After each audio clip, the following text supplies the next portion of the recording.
Hi, I'm Kimberly Charrington, and I would like to welcome each of you on behalf of the National Institute for Deterrence Studies, otherwise known as NIDS, for tuning in to today's Huessy seminar, where the most important interaction is actually with you. NIDS is a 501c3 nonprofit organization that provides deterrence education by hosting live and virtual events, podcasts, publications on global security, as well as workshops and courses through our NIDS Academy, all in the interest of advancing peace and promoting stability through a strong national security and nuclear deterrent. You can see more of what we have to offer and get involved at thinkdeterrence.com. Please help us grow our membership and audiences by following us on LinkedIn, X, Rumble, and YouTube, as well as wherever you listen to your favorite podcasts. Our next Huessy seminar will be held March 28th, Major Power Rivalry and Nuclear Stability with Brad Roberts. May 23rd, we'll welcome Major General Stacy Jo Huser, where she will address how we ensure America's strategic edge. And we have two live events coming up on at the Capitol Hill Club in Washington, D.C. Breakfast with Admiral Johnny Wolf, speaking on the sea-based U.S. nuclear deterrent and the work of strategic systems programs, as well as Uzi Rubin Live on June 27th, addressing the growing concerns of missile threats in the Middle East. And you can look for those invitations in your inbox. During our presentation today, we encourage you to write questions in the chat box at any time. When we begin the Q&A portion of this presentation, one of us will read the questions that you submitted. However, if you don't get your question answered, we'll be sure to send it to our speakers afterwards, and they have the option to separately message you. Or, of course, you can email us afterwards at nids@thinkdeterrence.com, and we'll pass it along.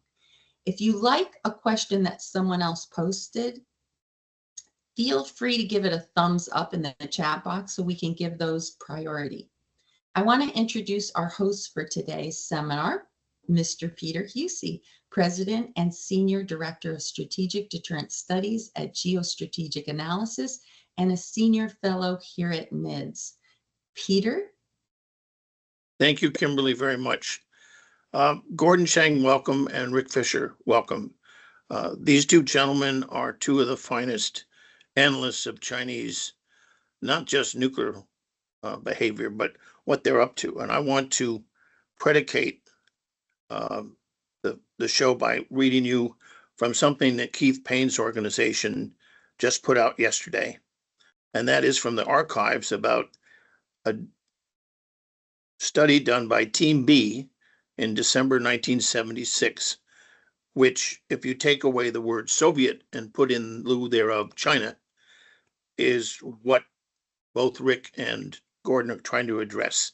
Let me quote: "This misperception has been due to considerable measure to concentration on the so-called hard data, that is, data collected by technical means, and the resultant tendency to interpret these data in a manner reflecting basic U.S. concepts, while slighting or misinterpreting the large body of data concerning Soviet strategic concepts. The failure to take into account or accurately to assess such data has resulted in the NIEs, or National Intelligence Estimates, not addressing themselves systematically to the broader political purposes which underlie and explain Soviet strategic objectives, and in particular, their building of nuclear weapons." That's number one. The second thing is, just coincidentally, on February 10th, just a few days ago, Larry Franklin, writing in Gatestone, which Gordon Chang is also an author and writes for them, said the following. It's quite an interesting comment. He says, "China seems to claim a lot of waters, such as almost all of the South China Sea, as well as Tibet, Arunachal Pradesh in India, the near Arctic, even though they're not adjacent to the Arctic, and Taiwan, which of course has never been part of mainland China. When you take those two data points, China's, even as Gordon has once pointed out, has claimed the moon, and I believe other celestial bodies, is that we have just came out a couple of days ago from the Bulletin of Atomic Scientists, their assessment of the Chinese nuclear forces. And what's fascinating to me, and we'll get to that in the Q&A, is the idea that China's nuclear forces are totally peaceful, that there's a peaceful rise going on here, don't worry about it, is irrespective of the numbers, that is the conclusion that the bulletin comes to. And when you put that in context of our historical missing of what the Soviets were up to in the 70s, which is what President Reagan ran on, remember the window of vulnerability, plus the fact that China basically is just look at the record, wants to grab a whole lot of stuff. Put that in the context of nuclear weapons getting up to the projections, Rick will talk about that, up to perhaps 1,500, even more by 2035, is why I've asked them both to come and talk about not just the weaponry, the nuclear forces that China is building, but what are they going to do with them? So Rick, with that introduction, again, thank you, and Gordon, for being so kind to come and join us. So over to you, Dr. Fisher. Thank you. Peter, Kimberly, thank you very much for this invitation back to the National Institute for Deterrence Studies program on China. 2025 marks now the fourth year of the Chinese Communist parties and the People's Liberation Army's breakout to nuclear superiority in service of the CCP's goals for political, economic, and military hegemony. In the last 12 hours, we have witnessed an amazing confluence in Beijing. The Iranian and Russian foreign ministers meeting in Beijing to defend Iran's nuclear program against American pressure to cease that program.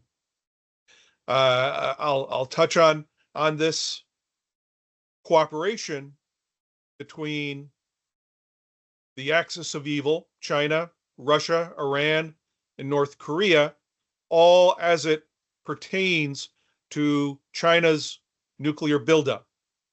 Now, China, as so many of us understand, completely rejects the notion of nuclear transparency, and has done so for decades. Now, for analysts, we rely greatly on the data that the American government provides in the annual China military power reports. But Uncle Sam doesn't tell us all he knows, understandably, defending intelligence sources.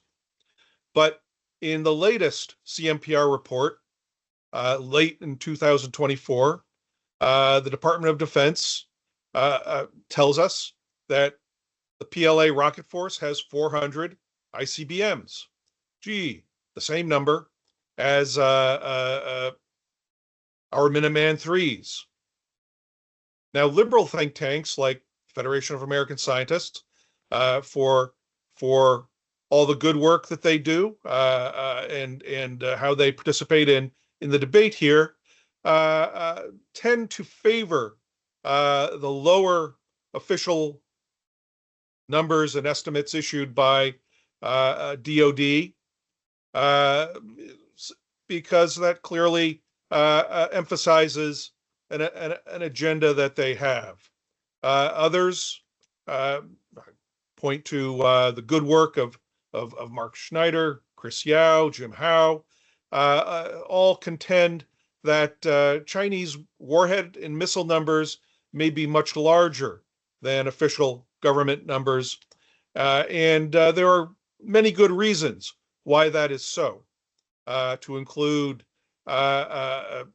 variance in estimates for the number of warheads that the Chinese missiles may deploy, expectations that there will be new, yet to be revealed ICBMs and SLBMs, and that these could have multiple variants, rail, silo basing, and our developing understanding of missile PLA rocket force missile units and the size of these units by those who have access to satellite imagery.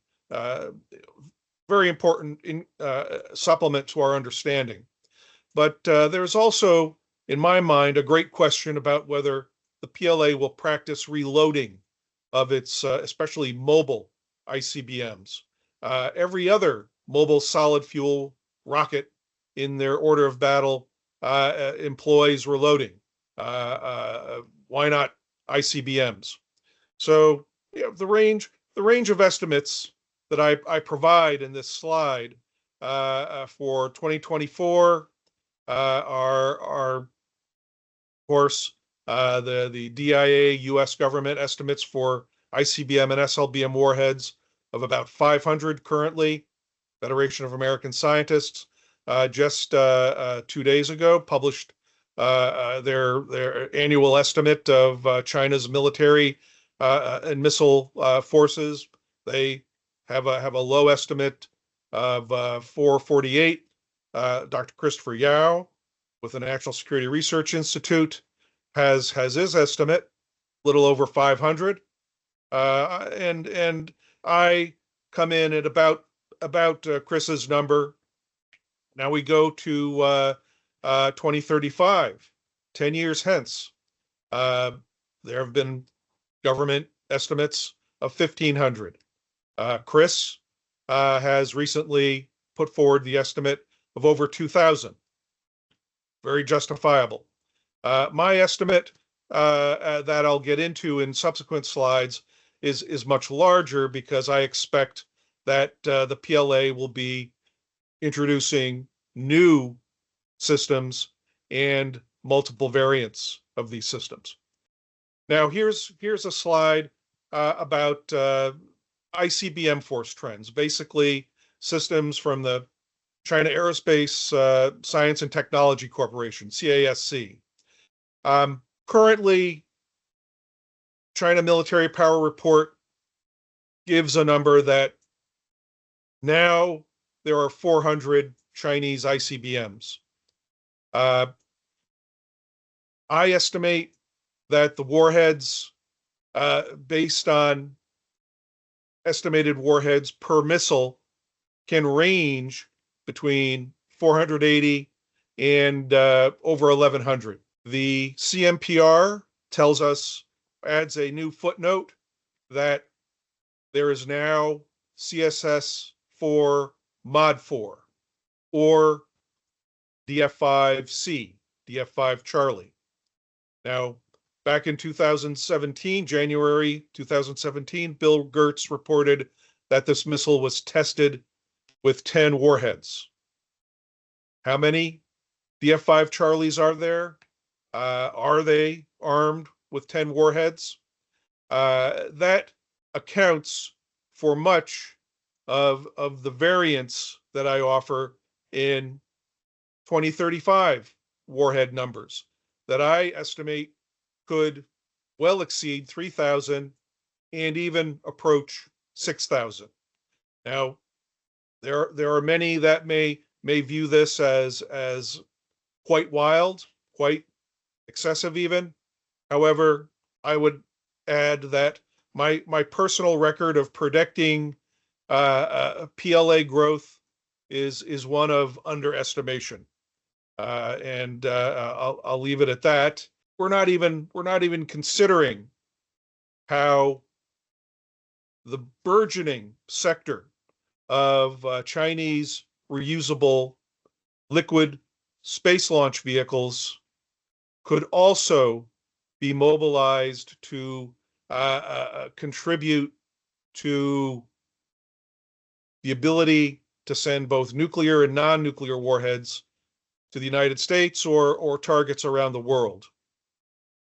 And we also have to remember that there is another manufacturer of large solid fuel rockets, the China Aerospace Science and Industry Corporation.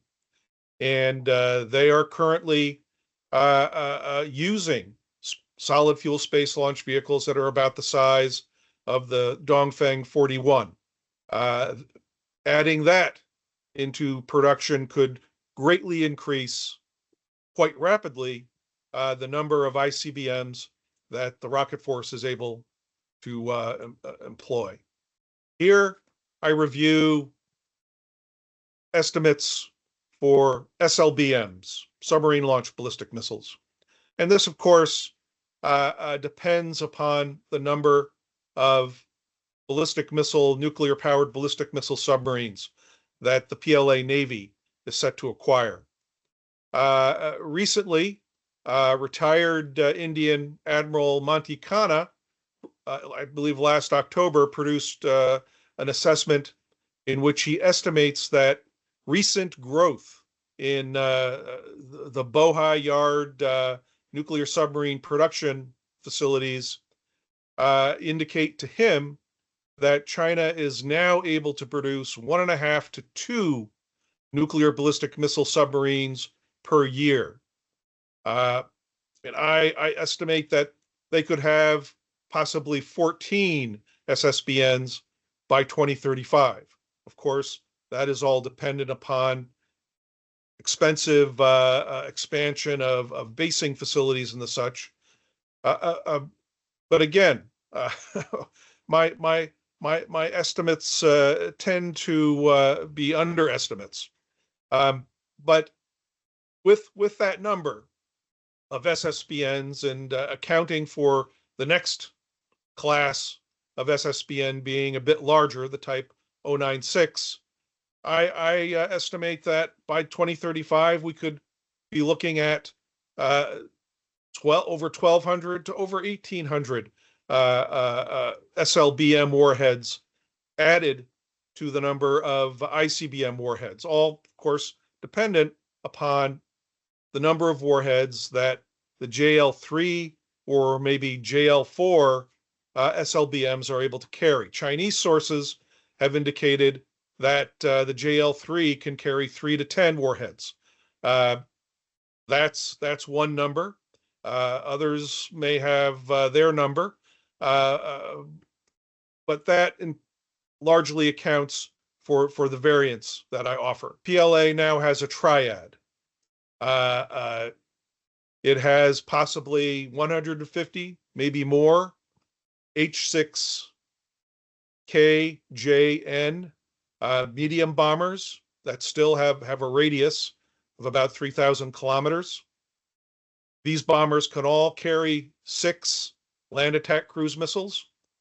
And the H6N, of course, as we've seen since 2019, is now refuelable for the first time, but is armed as well with a possible 3,000 kilometer range air-launched ballistic missile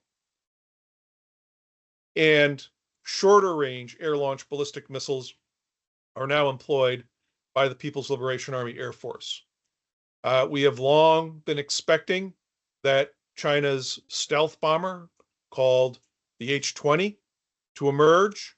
And I offer some estimates for LACMs per full sortie, adding H-20s to H-6s in 24 and 35.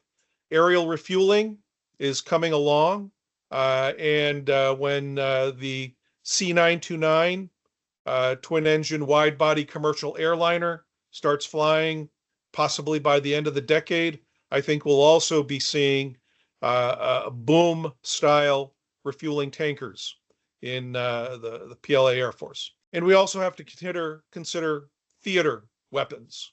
The latest CMPR tells us that theater missiles have grown by 300 from the previous year. That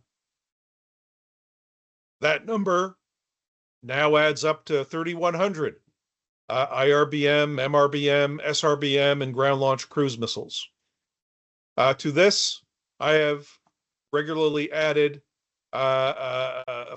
6 times 150 H-6 bombers, and since the LACMs have been in production since the early 2000s, let's just say three sorties, or 2,700. So a possible 5,800 theater missiles that could be dual use. Now, retired Russian Rocket Force General Victor Essen, about 12, 13 years ago, gave us estimates, I would say a decade ago, gave us estimates that about 10 to 15% of Dongfeng 11 SRBMs and 20 to 25% DF-15 SRBMs were equipped with nuclear warhead. I take that average and come up with possible theater nuclear armed force of over 1,000. And we also have to consider North Korean, Russian, and Iranian additions to the Chinese nuclear posture. North Korea is on the roll. They've recently unveiled a new 3-meter diameter ICBM on a 22-wheel TEL, the largest in the world. In my mind, this indicates a possible next generation ICBM for the PLA rocket force. My estimates, rough estimates of potential North Korean warhead numbers based solely on the number of TELs that the North Koreans have revealed in various images indicate at least the possibility that by 2030 North Korea could have over 400 warheads, and by 2035 well over 600 warheads. And they've just revealed parts of what may be a new SSBN. And where does that come from? Like everything North Korea has, my estimate is that it has some to a majority of Chinese content. 3 SSBNs by 2035, 30 SLBMs by North Korea. And I'm going over time here, but look, the axis of evil is on the march. There is potential for nuclear as there is increasing military cooperation between China, Russia, North Korea, and Iran. North Korea and Iran are in receipt of Chinese nuclear and missile technology, as is Iran. China is well equipped to add to its record of nuclear proliferation, potentially to Saudi Arabia, others in the Middle East, and I suggest other nuclear proliferation pairs that they may access. Russia and China have been cooperating in military exercises for 16 years, and their cooperation in missile defense suggests missile offense cooperation. And that points to the Russian potential growth in warheads. Dr. Mark Schneider recently offered an estimate that Russia could upload another 2,400 warheads for a total of 3,900. So if they have 1,000 by 2030, 4,900 warheads to be used in coercive exercises against the United States, quite scary. I also expect that as our president proceeds with his plans to create the Golden Dome, national missile defense for the United States, that the Chinese will reveal that they too are on the cusp of a national missile defense breakout. 5 now long-range phased array radars, possible ranges with greater than 3,000 kilometers. Just in the last few days, we've seen internet revelations of a possible S-500-like missile interceptor, in addition to their HQ-19 or THAAD-like interceptor being revealed at the last Zhuhai Air Show last year. Russian sources have spoken as well about potential Chinese-Russian missile defense cooperation. And that's something that we have to watch. Okay, I've exceeded my time. Peter, thank you for your patience. On to Gordon. Gordon, thank you. Rick, thank you very much. Gordon, over to you, sir. Well, thank you, Peter, and thank you, Kimberly. We have just heard the important assessments from Rick about the number of China's nuclear weapons and projections. Question is, what do they plan to do with them? Although Beijing has an official no first use policy, we have every reason to believe that China is contemplating first use. In calm times, Beijing makes threats to launch preemptive strikes, so we've got to be concerned what they'll do in our more turbulent era. And we should assume that China intends to use those weapons early in a conflict, not as the last step in an escalatory stage. China right now is extremely dangerous, the regime.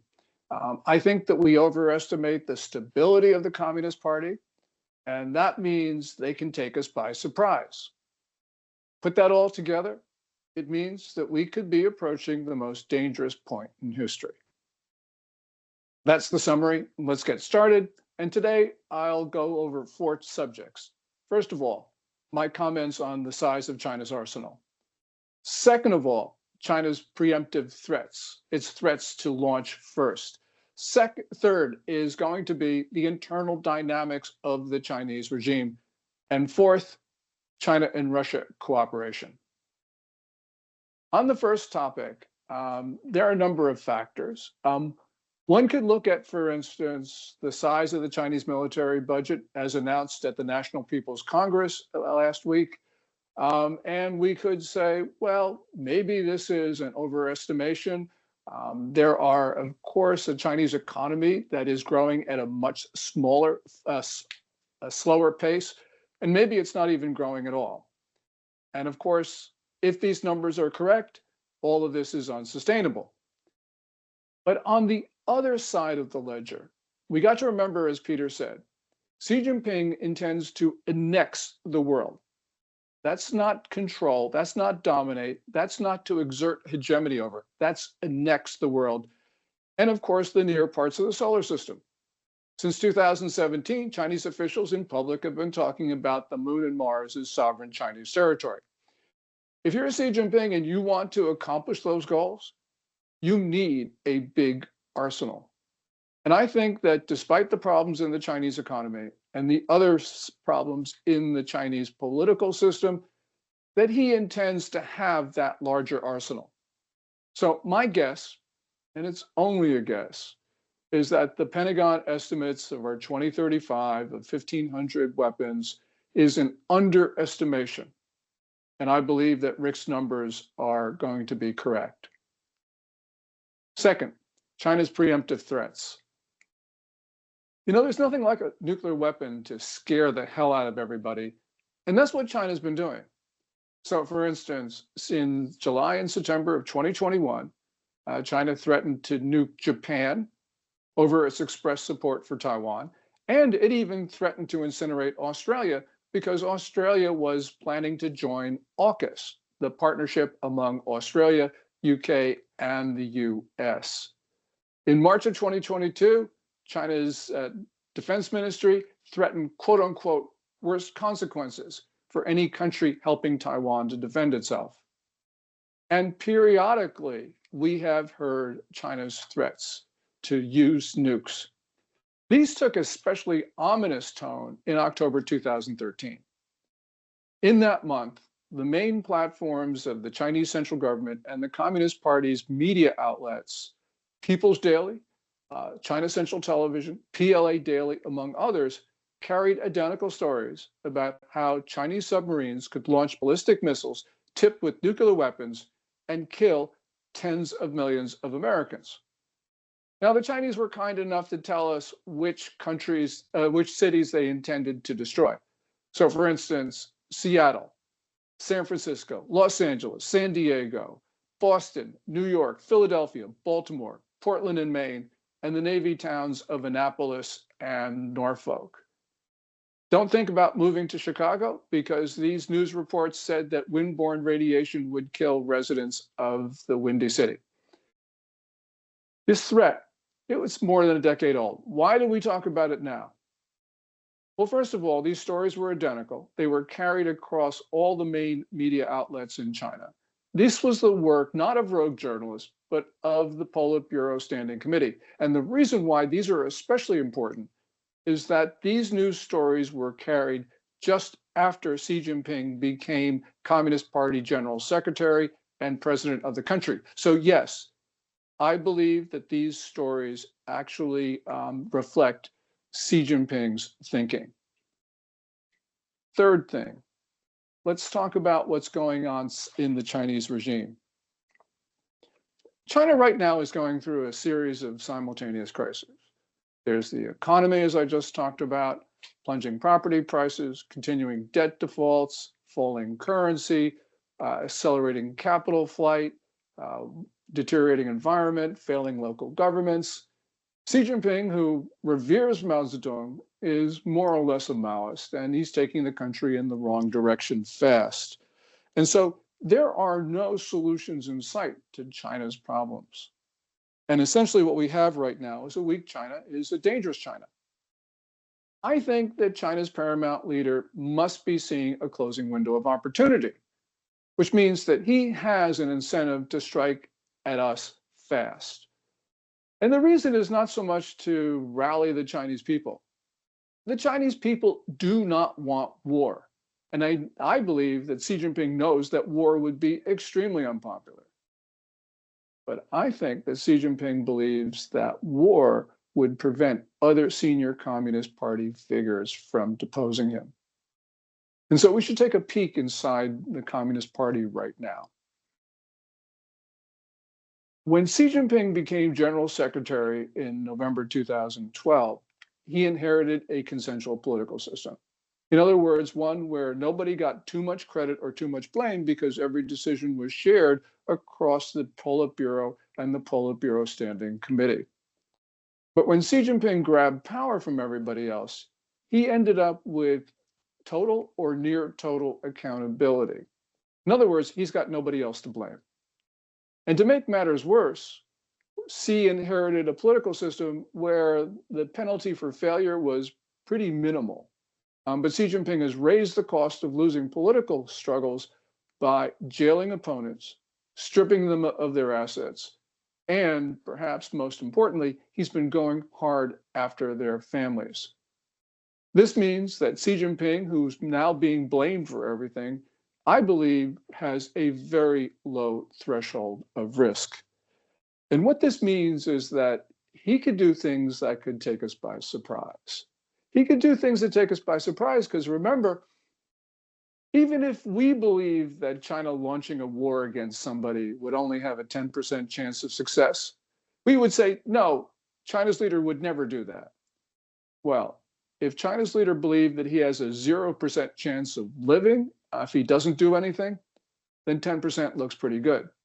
And what looks irrational to us could be very rational to China's leader.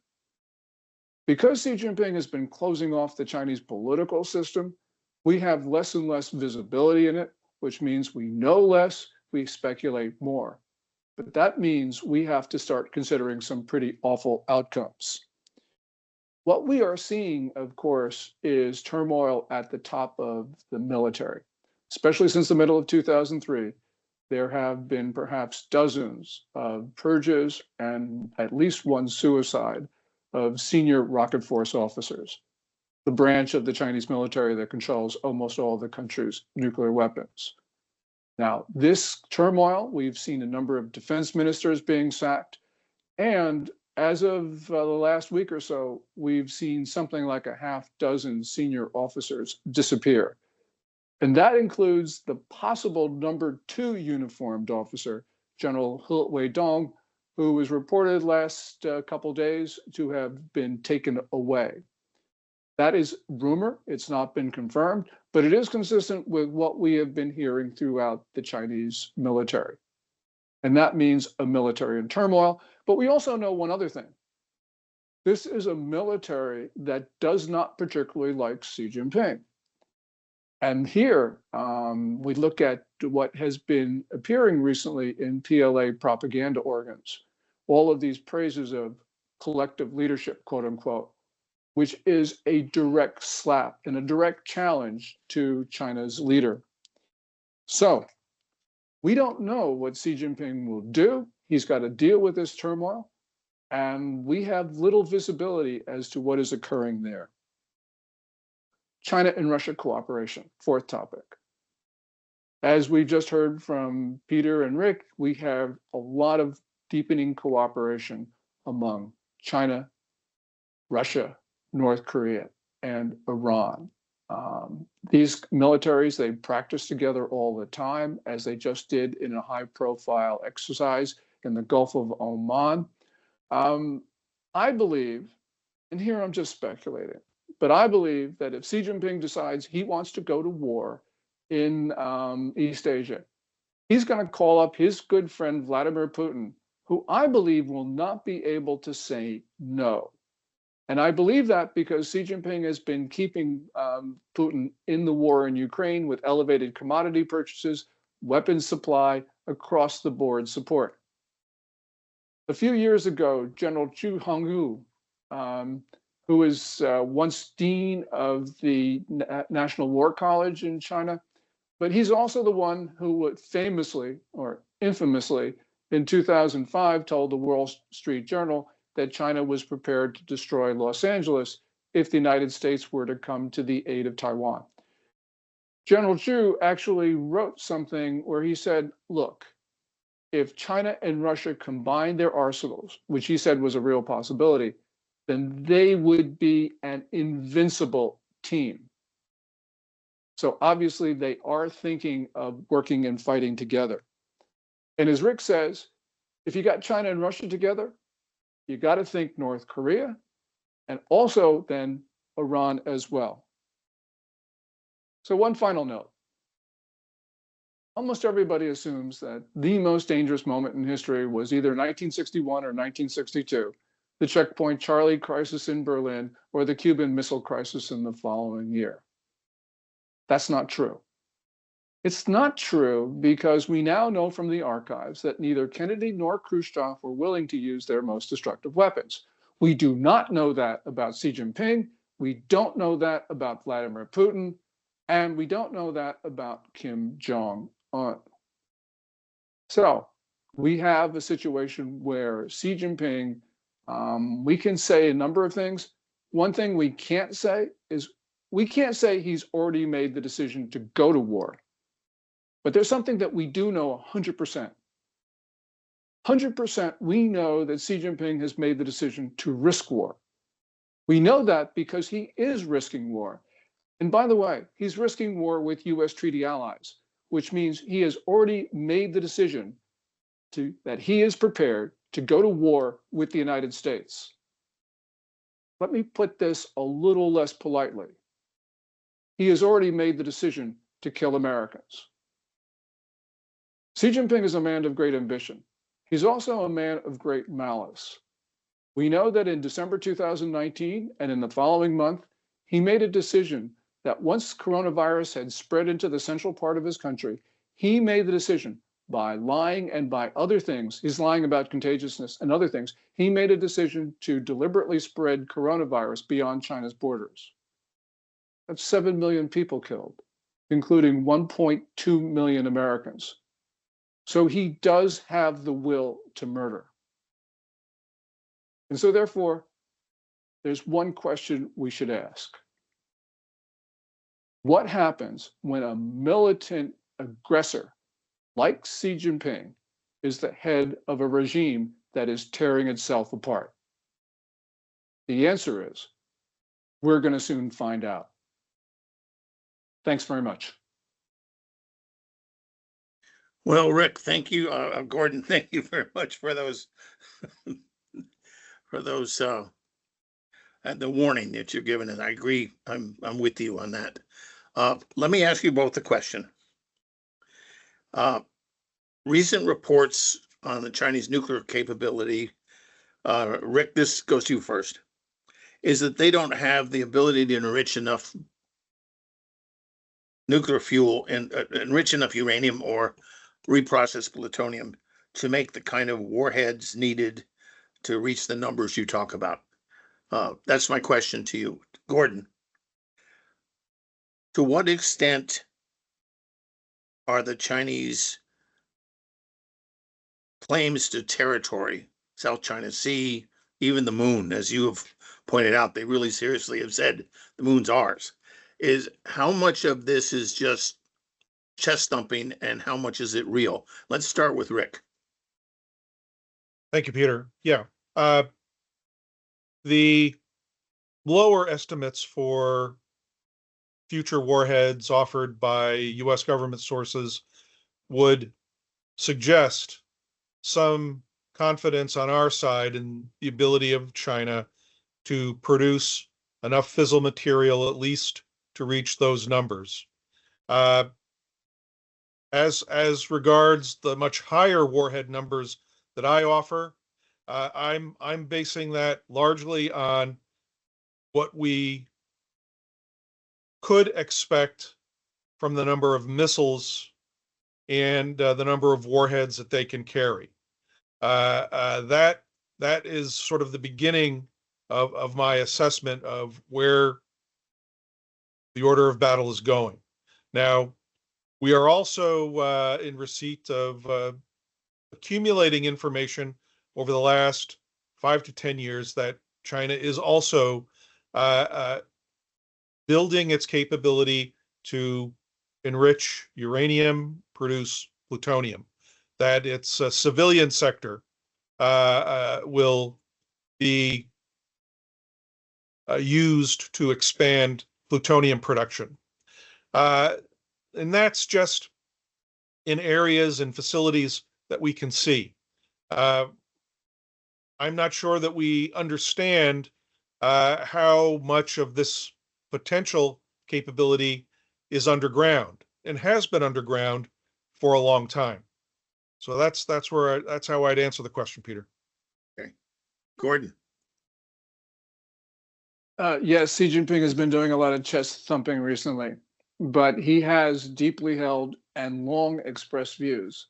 So throughout this century, he has been trying to impose China's imperial era system, where Chinese emperors believe that they not only had the mandate of heaven to rule what they call Tianxia, or all under heaven, but that heaven actually compelled them to do so. But this is not just Xi Jinping narrating these Tianxia themes. I mean, Chinese officials talk about this. So, for instance, Wang Yi, the foreign minister, in a landmark article, actually talked about China's ambitions to rule the world, analyzing Xi Jinping's thoughts. And this is a theme that we hear throughout China's official pronouncements, these themes about all under heaven. The other thing, of course, is that China acts like it has the right to rule and do anything and everything that it wants. So its actions match its words. And that's why I think we ignore, to our peril, China's conceptions of the world, one world ruled by the Chinese. It's hard for us to believe because it's a ludicrous notion. Yeah, it's of course ludicrous, but this is what the Chinese have been saying, and not just during the communist period, but throughout Chinese imperial history, 2 millennia. So we've got to be concerned that this is baked into Communist Party thought. And we know that there have consistently been these Tianxia themes that Xi Jinping has been cycling and recycling and saying all the time. It's just that we're not listening because we think, oh, he can't really mean that. Well, yes, he can really mean that. Peter, can I add something to Gordon's excellent reply? Oh, certainly, certainly. Thank you. In August of 2023, the China Aerospace Science and Technology Corporation held a symposium. The subject of the symposium was to introduce their work of the previous 3 years to create a 100-year program to occupy Mars and other moons and planets in our solar system. The Chinese, like Russia and the United States, is working very hard on space nuclear propulsion systems, various options. So as President Trump in his State of the Union address pointedly said that we're going to plant the flag, American flag, on Mars, and I would add, and beyond, he is at least indicating that he knows, hopefully, that this is also a Chinese ambition. That is well and good. We are in a race with China to occupy our solar system. And this begins with control of the moon. There is just copious gray literature from China about how China plans to control and exploit the moon for military purposes. Can you give us a little bit more detail as to what you could do with a military base on the moon versus if you didn't have it? Well, yeah, there are Chinese technical journal articles about setting up large radar facilities on the moon. Of course, doing so allows you to understand what is happening in cislunar space. If you can attack American assets in deep space, cislunar space, then you can control the high Earth orbits, which in turn control the medium and lower Earth orbits that are all essential for military victory on Earth. There are also Chinese papers, academic papers, about putting a space station at the Earth-Moon Lagrangian point number 1, which is basically right between the Earth and the Moon, and follows the Earth like the Moon follows the Earth. So it would be able to not only support the Chinese and allied presence on the moon, it would also be able to potentially intercept and control American and allied access to the moon as well. Yeah, our president, Jim Petrosky, has a question about, given unprecedented cooperation of our adversaries during peacetime, here's his question: how do you assess the stability of their alliance, especially with China assuming a leadership role in this geopolitical landscape? Let's start with Gordon and then go back to Rick. Yeah, a lot of very smart people will tell you that China and Russia have been at each other's throats, literally and figuratively, for centuries. And so therefore, they'll never form an enduring partnership. And yeah, I suppose that's sort of right. But I don't care what the Chinese are doing in the 2050s and 2060s. I care about what these two countries are doing in the here and now. And in the here and now, they are working very closely together. So for instance, I believe that China greenlighted Russia's invasion of Ukraine. We saw that on February 4th, 2022, with the issuance of their 5,300-word joint statement, declared their no limits partnership. Vladimir Putin waited 4 days after the Beijing Olympics to invade Ukraine. He's done it with elevated Chinese commodity purchases. China's opened up its financial and banking systems to Russian institutions that have been sanctioned. China's been providing diplomatic and propaganda support. China's been supplying weapons. China is now starting to, in defiance of the US Treasury's January 10th sanctions, is now starting to unload Russian oil that has been sanctioned because it's above the $60 cap. You just go across the board. Vladimir Putin is very important to Xi Jinping. Xi Jinping's diplomacy is to disrupt the world. That is a Maoist foreign policy. Xi Jinping would like to disrupt the world himself, but he figures, well, let's the Iranians and the North Koreans and the Russians do that, because Vladimir Putin is a disruptor. And so Vladimir Putin, although everybody says, oh, he's just the junior partner, he is an extremely important part of Xi Jinping's plans. So in the here and now, these two regimes are working very closely together. They identify their interests in the same way, and they believe they have the same enemy, which is the United States of America. So we have to assume that these are going to work very closely together. And while we're on this important topic, let's just say that the idea of a reverse Nixon, in other words, wooing Vladimir Putin away from Xi Jinping, at this point is not realistic. Agreed. Yeah, Peter, I would add that in 2012, there was a very brief slight opening of a window with Russian academics to begin to explore our mutual concerns with the growth of the CCP and the PLA.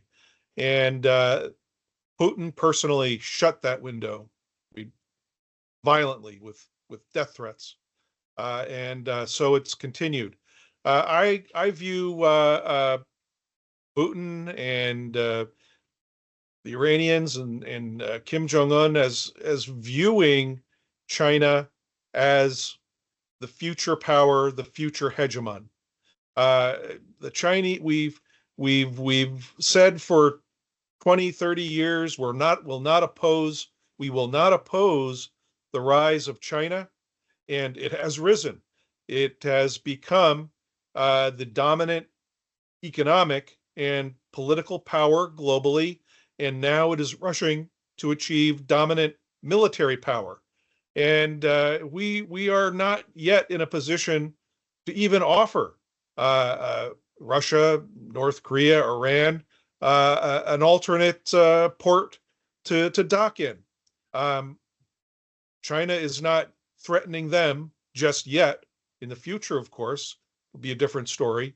But from Putin's perspective, he's quite willing to ally, bandwagon, whatever, with Russia to take care of the American threat. Let me ask another question. I need to preface it with a couple comments that don't get talked about. Remember, General John Hyten and Brad Roberts, both, they used a different phrase. One said escalate to win, the other said escalate to de-escalate. They were talking about the same thing, which is you use coercive threats to use limited numbers of nuclear weapons, which are more credible than saying we're going to go to Armageddon, let you have everything. And this strategy, they said, was Mr. Putin's strategy to prevent the United States from coming to the defense of our friends. So it was in using nuclear weapons in the service of aggression. Now go back one more step, which is often not talked about, is that in April 1999, Boris Yeltsin issued a decree saying to his military, develop battlefield nuclear weapons that are very low yield, that are very accurate, that have a credible ability to use. So let's call it war fighting, call it what you want. The question I'm going to ask Gordon and Rick is the following. Has China adopted a similar strategy? Well, before Putin effectively used threats to coerce the United States and others before his invasion of Ukraine, China's been making those threats to use nuclear weapons. I mean, you can go back to the Maoist period where you heard Mao in a number of different occasions threaten the use of nuclear weapons to prevent other countries from doing things that he didn't want. But certainly throughout this century, in the era of Hu Jintao, Xi Jinping's predecessor, and Xi himself, we have heard so many of those threats. Now, Putin was the one to most famously use those threats in January and February of 2022. But that's a replay, not of sort of Russian doctrine. That is actually Chinese doctrine. And so we have to assume that the Chinese are going to do what they have said. Now, many people say, well, that's unthinkable. And yes, in a sense it is. But the problem is that the Chinese are capable of mass death. And we've seen this in Mao Zedong and Xi Jinping. So these are people who are capable of killing in great numbers. And that means we have to take whatever they say seriously. Because when we don't take threats seriously, we end up with events like 9/11, where Osama bin Laden told us what he was going to do. He even killed 6 Americans in February of 1993 by bombing the North Tower of the World Trade Center. We couldn't have cared less until 9/11. China, of course, is so much more powerful than Osama bin Laden. And we Americans, we have to stop being oblivious about what our enemies are saying. Agreed. Yeah, Peter, I would just ask for consideration of the breadth of Chinese history. I mean, as soon as they invented gunpowder, before they figured out cannons, they used simple fireworks to toss at the feet of horses, to scare the horses, upset the horses, throw off the riders. We should never forget how these images continue to animate Chinese operational considerations.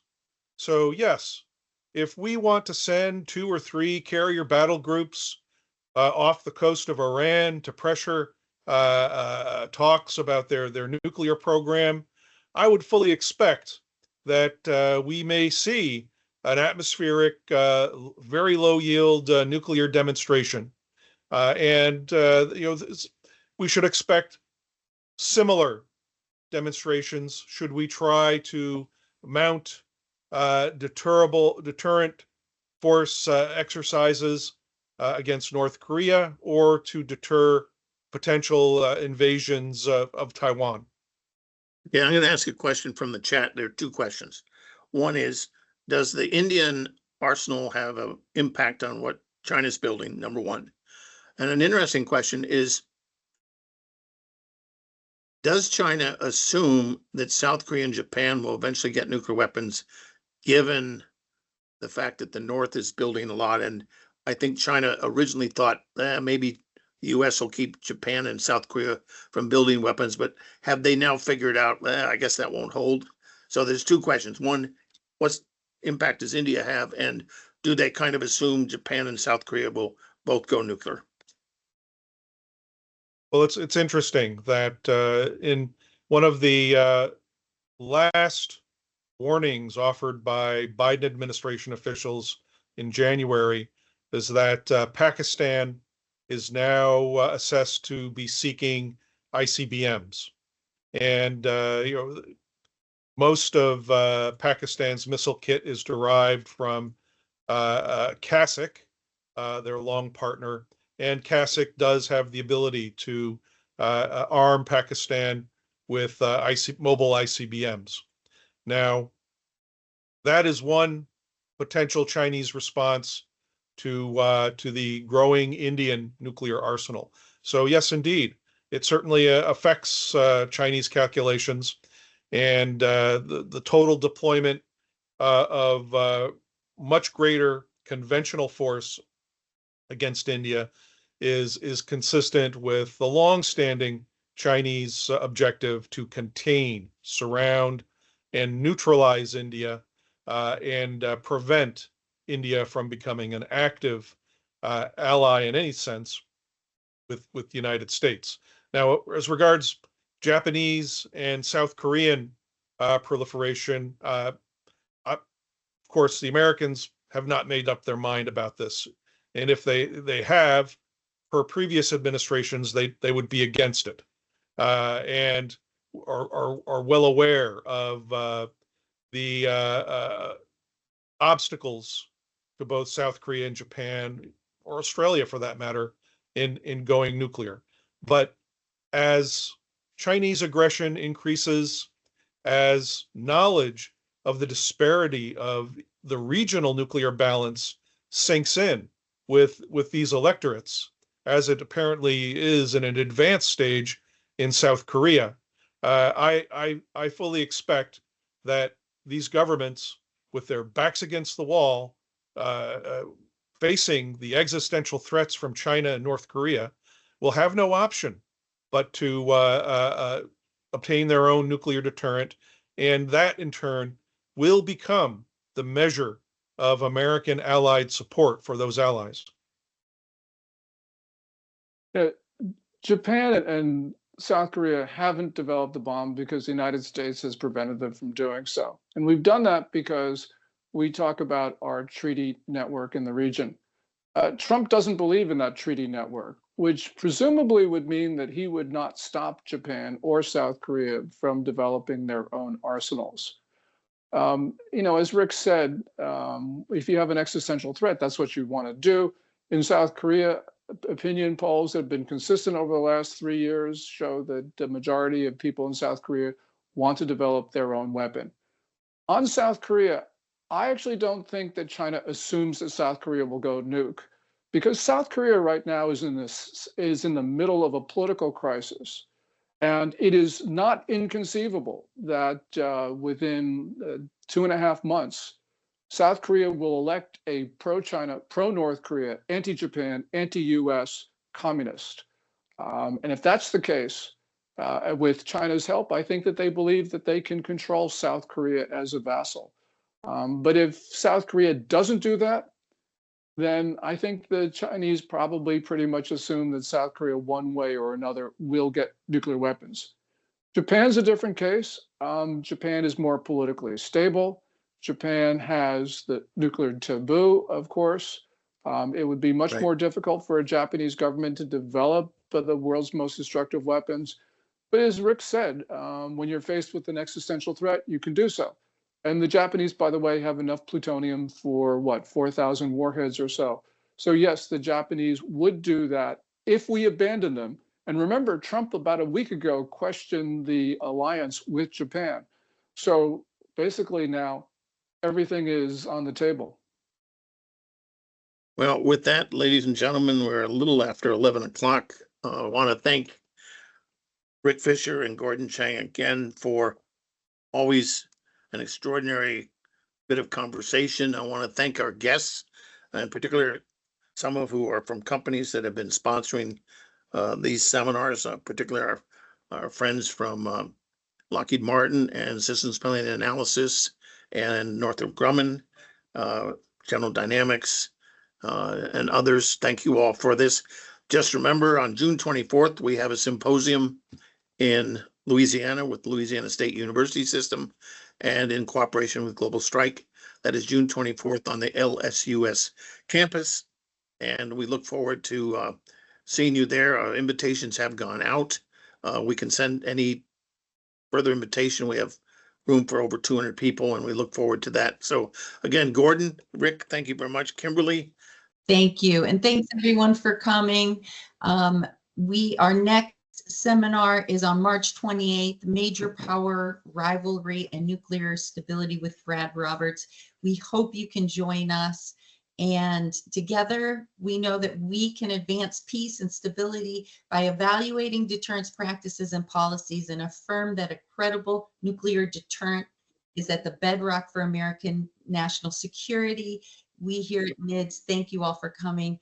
Thank you, Gordon and Rick, for being our special guests today. And we hope you all have a peaceful week.